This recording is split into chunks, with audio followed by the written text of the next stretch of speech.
Guys, it's Christine and this is our family budget. So today, gusto kong i-ano nyo. Kasi may video ako guys na kung napanood nyo yung paano mag-ipon ng pera. Tatlong steps yon na ano ko. So talagang nag-trending yung video na yun. Hindi ko alam kung bakit.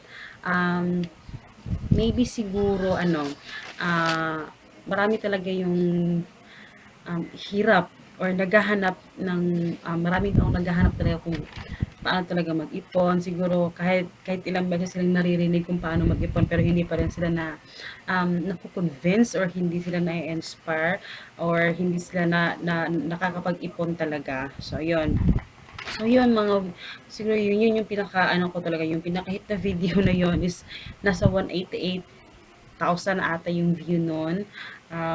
Yeah, hindi ko alam kung bakit ang daming nag-view sa video na yan. So today, gusto kong meron akong tatlong dahilan kung bakit hindi ka makapag-ipon-ipon.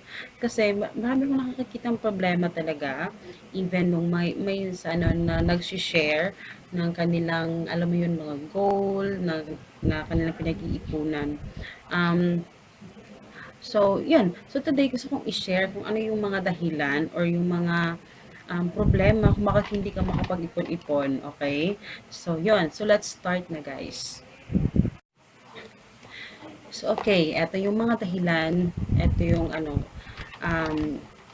napili kong mga dahilan na nakikita ko rin na problema. So, unang-una, ang dami mong gustong gawin.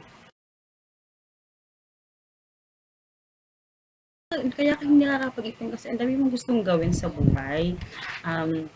Kasi pag may pera na tayo, ang dami nating gusto. Ganito yun guys, no? Kasi nangyari na din sa akin yan. Pag wala pang pera, dumadating, for example, 13-month pay, ganon.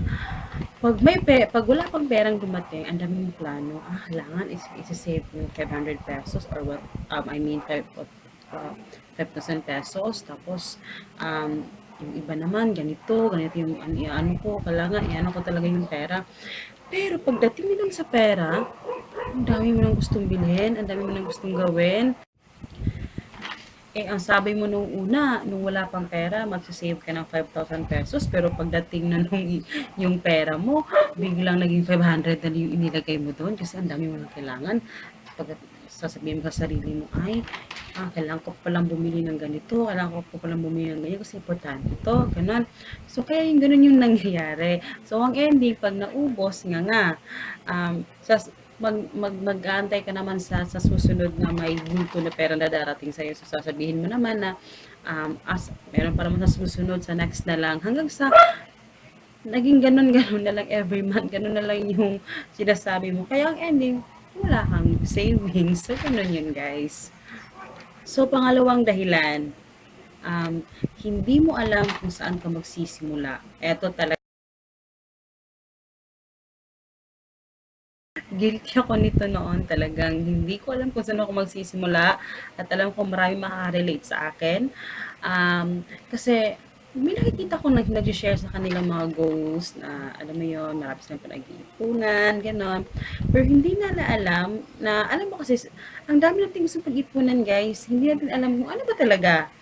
So sa sobrang dami ng ating pinag-iipunan, parang nakaka-overwhelm na, parang teka lang, parang nauubos yata parang nauubos yung sinasahod mo sa sobrang dami mong pinag-iipunan. Umabot pa sila sa retirement fund. Sa dami nilang funding, ang dami nilang pinag-iipunan. Pero saan ka talaga dapat magsimula? That's why love na love ko yung 7 Baby Steps ni Dave Ramsey. Kung ano nyo yon, kasi may steps talaga sinusunod. So, hindi kasi pwedeng sabay-sabay, guys. Hindi pwedeng, syempre kung kakarapot lang din naman yung sinasahod mo, hindi pwedeng, yung lahat ng gusto mo pag-iipunan mo. Hindi kasi ganon. So, kung marami ka pang utang, walang panahon para mag-ipon ka for traveling kung lubog na lubog ka sa utang. Kailangan mo munang tapusin yung utang mo at kailangan mong punuin yung savings sa'yo pag emergency, kung may darating na emergency, kailangan at least may na-save ka doon kahit konti. So, may sa lahat ng bagay may panahon, may tamang panahon. Hindi puwedeng, yung iba nagbayad na sila ng kanilang retirement fund, tapos wala pa nga silang, eksaktong savings, or hindi pa, kung may savings pa sila konting-konti lang, 'di ba? So, hindi kasi puwedeng sabay-sabayan. That's why gustong-gusto ko yung 7 baby steps, kasi kung naano niyo 'no, sa mga hindi nakakaalam, yung 7 baby steps ni Dave Ramsey, yun yung sinusunod ko. 'Yun. Tapos, 'yun, yung kailangan una yung, emergency fund, pang-emergency, tapos babayaran yung mga utang. So, kailangan may steps na sinusunod. So, do'n ako natuto na, um, kailangan hindi lahat sabay-sabay. Okay, hindi kailangan sabay-sabayin lahat. So, dapat alam mo kung saan ka magsisimula, at kung katapos mo magsimula, kung saan na yung susunod, ano yung susunod, gano'n. Para, hindi tayo malula sa dami ng ating gustong pag-ipunan. So, 'yun. At itong pangatlo naman is nag-iipon ka pero proud na proud sila kasi, oo nga, yung cellphone binili ko naman 'yan, cash ko 'yang binili, pinag-ipunan ko 'yan. Oo nga, binili mo nga, yung proud na proud ka kasi nag-iipon ka, pero yung pinag-iipunan mo, alam mo 'yun, alam mo kung paano mag-ipon. Kasi nag-iipon ka pang cellphone mo, pero hindi ka nag-ipon para sa iyong kinabukasan. Yung iniipunan mo lang ay yung sa ngayon lang, 'di ba?